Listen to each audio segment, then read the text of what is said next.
illam tuhsin dhannaka bihi li ajli husni wasfihi fahassin dhannaka bihi li wujudi muamalatihi ma'aka fahal awwadaka illa hasana wa hal asda ilaika manana. Jika kamu tak bisa berbaik sangka kepada Allah karena kebaikan sifat-sifatnya, maka berbaik sangkalah kepadanya atas kebaikan perilakunya terhadapmu.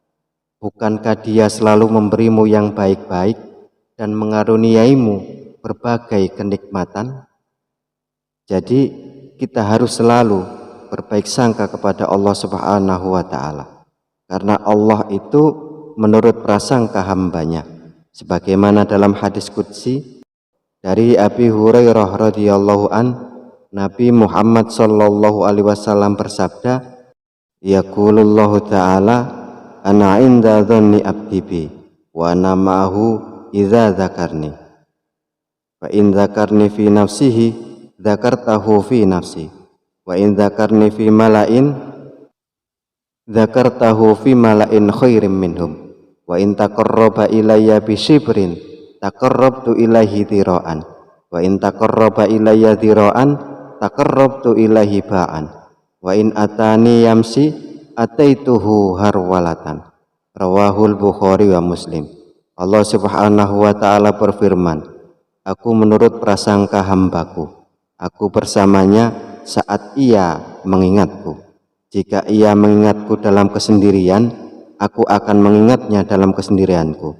Jika ia mengingatku dalam keramaian, aku akan mengingatnya dalam keramaian yang lebih baik daripada keramaiannya. Jika ia mendekat kepadaku sejengkal, aku akan mendekat sehasta.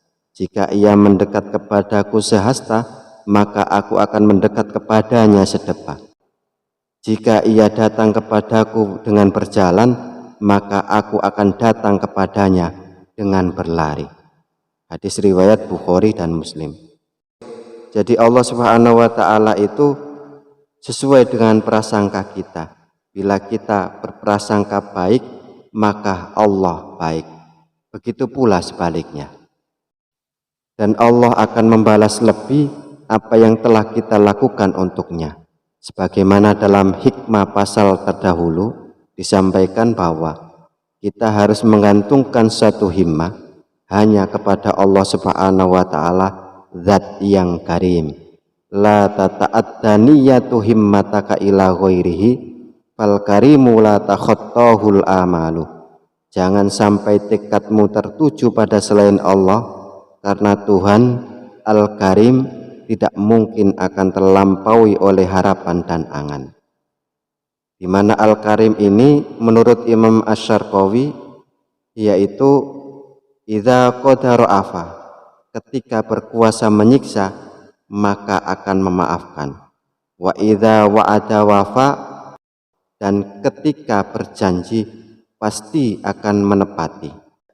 Wa idza a'tazada, dan ketika memberi pasti akan melebihi. Oleh karena itu berhusnudzonlah, berbaik sangkalah kepada Allah Subhanahu wa ta'ala dengan segala sifat-sifat baiknya. Adapun hikmah pasal ini yaitu illam tuhsin dan seterusnya. Di sini musannif Asy-Syaikh Ibnu Athaillah mengisyaratkan bahwa seseorang dalam berhusnudzon, berbaik sangka kepada Allah Subhanahu wa ta'ala itu dibagi menjadi dua golongan, yaitu golongan khusus dan golongan awam. Yang pertama, golongan khusus yaitu seseorang yang berhusnudzon, berbaik sangka kepada Allah Subhanahu wa ta'ala atas sifat-sifatnya yang baik, seperti Ar-Rahman, Ar-Rahim, Maha Pengasih tak pernah pilih kasih, Maha Penyayang yang sayangnya tak pernah berbilang, Maha Ghafur, Maha Pengampun, dan sebagainya.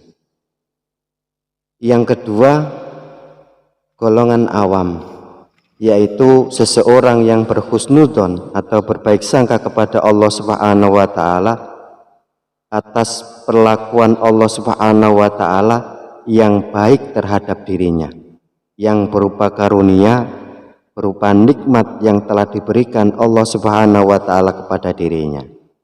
Di sini ada perbedaan yang mencolok antara dua makom tersebut. Kalau yang makom khusus berhusnudzon dengan sifat-sifat Allah, sedangkan makom awam berhusnudzon dengan kenikmatan dan karunia yang telah diterimanya. Di samping itu pula ada perbedaan dampak yang ditimbulkan oleh dua golongan makom tersebut. Pada golongan makom khusus, yaitu orang yang berhusnudzon atau berbaik sangka kepada Allah Subhanahu wa Ta'ala atas kebaikan sifat-sifatnya, maka dampak yang ditimbulkan akan menumbuhkan rasa cinta atau mahabbah dan tawakal yang benar kepada Allah Subhanahu wa Ta'ala.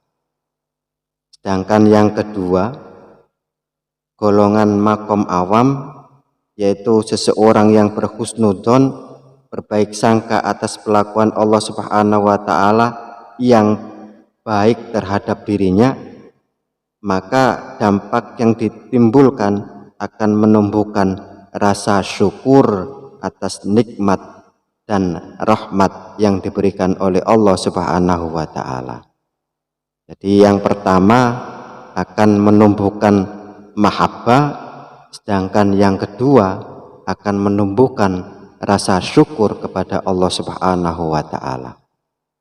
Oleh karena itu, Asy-Syaikh Ibnu Athaillah menyeru pada para salik atau murid untuk selalu berbaik sangka, berhusnudzon kepada Allah Subhanahu wa Ta'ala secara mutlak. Jangan sekali-kali berpaling dari Allah Subhanahu wa Ta'ala.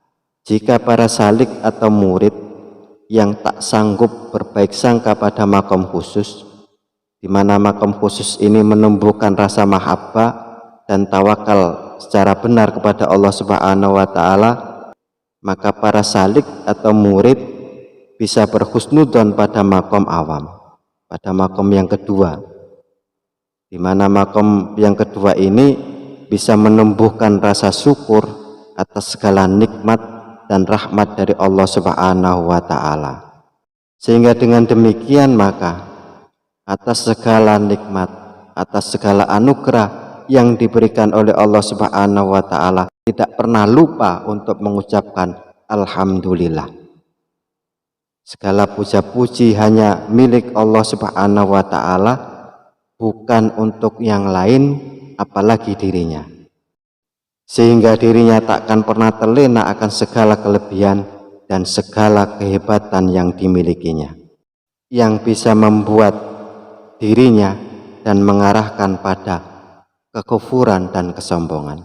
Kalau kekufuran dan rasa sombong itu sudah melekat pada diri kita, maka apa yang kita bisa, apa yang kita punya, itu adalah merupakan kehebatan kita.